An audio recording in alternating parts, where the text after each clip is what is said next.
کیا تھا؟ بڑے بڑے شعراء تھے. ان میں ایک شاعر جو ہے لبیب اس کا نام ہے. کیا ہے؟ لبیب. بڑا کمال کا شاعر تھا, بڑا ہی کمال کا شاعر تھا. یہاں تک کہ ایک دفعہ شاعروں کا مقابلہ ہوا. جب مقابلہ ہوا تو اس نے اشعار جو لکھے تھے نا, اس نے اپنے اشعار پڑھے. سب شاعر دنگ رہ گئے, دنگ رہ گئے سارے شاعر.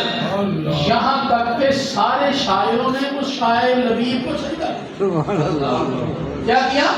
سجدہ کیا کہ بھئی تو کمال کا شاعر ہے. یہاں تک کہ اس نے جو شاعر لکھے تھے وہ خانہ کعبہ کے ساتھ ہے وہ لٹکا دیے گئے تھے, اور اس کو امام الشعراء کہا جاتا تھا کہ یہ شاعروں کا امام ہے. سامعین محترم, جب اللہ تبارک و تعالیٰ نے سورہ کوثر جو ہے اس کو نازل فرمایا, اِنَّا أَعْطَيْنَاكَ الْكَوْثَرَ فَصَلِّ لِرَبِّكَ وَانْحَرْ إِنَّ شَانِئَكَ هُوَ الْأَبْتَرُ. یہ اگر آپ جو ہے اس کو بغور جو ہے پڑھیں اس سورت کو, تو شاعرانہ انداز ہے.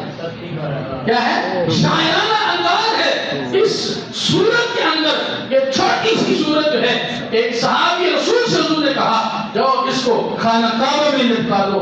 وہ امام الشاعر جو کہلانے والا تھا, وہ لبیب جو تھا, شاعر جو تھا, وہ خانہ کعبہ کے پاس سے گزرا. اس نے دیکھا کہ یہ میری شاعری کے ساتھ کچھ اور بھی جو ہے وہ لٹکایا گیا تھا. وہ آگے بڑھا, اس نے دیکھا کہ سورہ کوثر جو ہے وہ لکھی ہوئی تھی. سورہ کوثر لکھی ہوئی تھی. اس نے کہا یہ کلام, اس نے کہا یہ کلام کسی شخص کا نہیں ہے. اس نے کہا میں امام شاعر شعراء ہوں, شاعروں کا امام ہوں.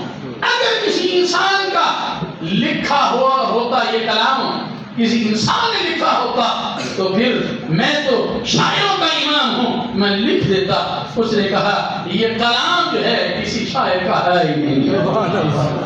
سامعین محترم, پھر وہ لبیب کلمہ پڑھ کے مسلمان ہو گیا. کلمہ پڑھ کے کیا ہو گیا؟ مسلمان ہو گیا. جب مسلمان ہوا تو اسے لوگ کہتے کہ شاعر, کوئی شعر کہتے. اس نے کہا بس جب سے قرآن پڑھا ہے شعر بول گیا. اس نے کہا قرآن پڑھنے کے بعد شاعری کس چیز کا نام ہے؟ اس نے کہا نہیں, اب نہیں, اب بس میں قرآن پڑھتا ہوں اور اللہ تبارک و تعالیٰ جو ہے مجھے سکون عطا فرما دیتا ہے. سکینہ کا نزول ہوتا ہے جب بندہ قرآن پڑھتا ہے. تو سامعین محترم, پہلے نمبر پہ یاد رکھ لیں کہ قرآن کو جو ہے آپ مانیں, اس پر ایمان لے کر آئیں کہ اللہ تبارک و تعالیٰ کی لاہم کتاب ہے. اور پھر اس نہ زیر میں نہ زبر نہ پیش کا فرق ہے. اس کی وجہ کیا ہے؟ سامعین محترم, اللہ تبارک و تعالیٰ نے اس کتاب کو چھوٹے چھوٹے بچوں کے سینوں کے اندر ڈال دیا. ایک آدمی نے بتا رہے تھے, وہ کہتے ہیں ہمارے محلے میں ایک حافظ صاحب تھے نا, بڑے پکے حافظ تھے, بڑے پکے حافظ تھے, کوئی غلطی نہیں آتی تھی. تو پیچھے جو ہے وہ ظاہر سامنے تو ہوتا ہی ہے, لیکن وہ بڑے پکے حافظ تھے. تو ایک دفعہ ایسے ہوا کہ 7-8 سال کا بچہ جو ہے اس کو پیچھے کھڑا کر دیا, اور انتظامیہ نے کہا یہ بھی چھوٹا سا بچہ ہے, اس کو کھڑا کر دیا ہے. انہوں نے کہا نہیں, اسے منزل آتی ہے, اسے منزل آتی ہے, یہ سامنے سنے گا قرآن مجید. ٹھیک ہے, فائنل ہو گیا.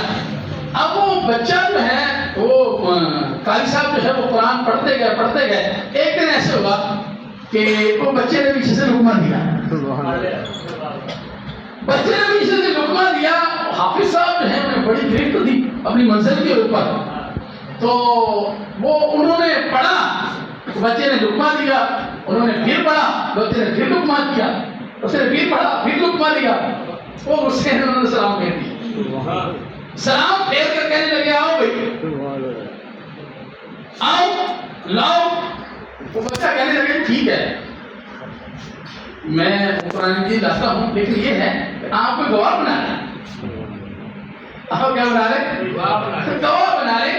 میں کیسے جواب, آپ کیسے پڑھ رہے تھے اور میں کیا غلطی نکال رہا تھا, آپ گواہ بنا لیں.